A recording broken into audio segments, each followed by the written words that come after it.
దేవునికి స్తోత్రములు. మీ అందరికీ నా వందనాలు. ప్రేమ నమ్మకం కలిగిన తండ్రి, ఈ వాక్యాన్ని ప్రభా గమనిస్తుండగా నీ ప్రపంచంలో తోడు సహాయం చేస్తున్నాము.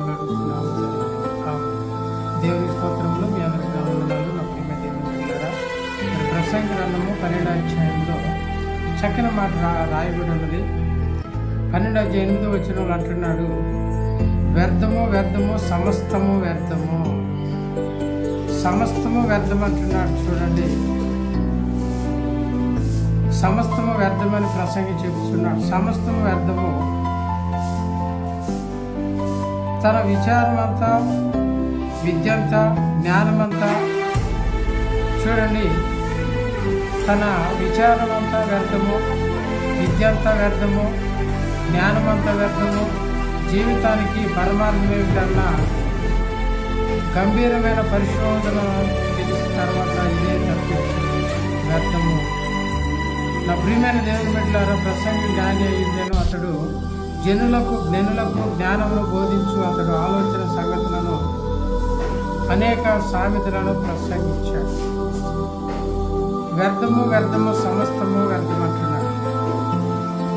నా ప్రియ దేవుని బిడ్డలారా, ప్రియ దేవుని బిడ్డలారా, సమస్తం అంటే వ్యర్థం అంటే చూడండి, కీర్తన గ్రంథము 94:11 అంటున్నాడు, ఆలోచన వ్యర్థం అంటున్నాడు, అందము వ్యర్థం అంటున్నాడు, లోక జ్ఞానం వ్యర్థం అంటున్నాడు, లోక సంతోషం వ్యర్థం అంటున్నాడు, మానవ నీతి వ్యర్థం అంటున్నాడు, మానవ జీవితం వ్యర్థం అంటున్నాడు, ఐశ్వర్యం వ్యర్థం అంటున్నాడు, ప్రేమ లేకపోతే వ్యర్థం అంటున్నాడు, ప్రయాస వ్యర్థం అంటున్నాడు, ధర్మశాస్త్ర వివాదము వ్యర్థం అంటున్నాడు.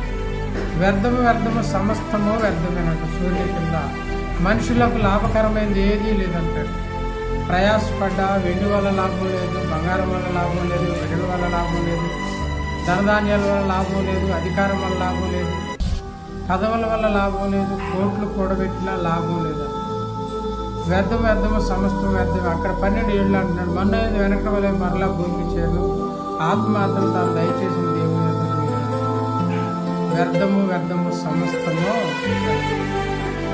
అందమైన ఎంత అందమైనా వ్యర్థమైనంత ఆలోచన అయినా వ్యర్థమే, సంతోషమైన వ్యర్థమే.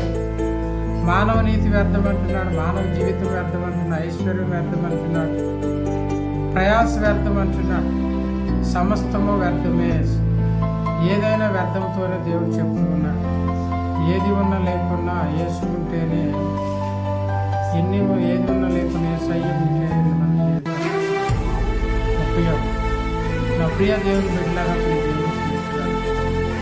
అందుకని అంటున్నాడు, వాన వెలిసిన తర్వాత బాల్యదినములనే సృష్టికర్తను స్మరణకు తీసుకోవాలని, ఈ దుర్దినములు రాకముందే, వీటి యందు నాకు సంతోషం లేదని చెప్పు సంవత్సరం రాకముందే, వాన వెలిసిన తర్వాత మేఘం మరలా కమ్మకముందే నీ సృష్టికర్తను, నీ బాల్యదినముల సృష్టికర్తను స్మరణకు తెచ్చుకోను అంటున్నాడు. నా ప్రియ దేవుని బిడ్డలారా, ప్రియ దేవుని స్నేహితులారా, వ్యర్థము వ్యర్థము సమస్తం వ్యర్థం. ఏదున్నా చూడండి, జ్ఞానం లేకపోతే వ్యర్థమండి. వెండుండా, బంగారం ఉండా, అధికారం ఉండా, పదవులు ఉండా, ఆ వినయ మనసు లేకపోతే వ్యర్థమంటున్నాడు. సమస్తము సొలొమోను మహారాజు వ్యర్థం వ్యర్థం సమస్తం వ్యర్థం.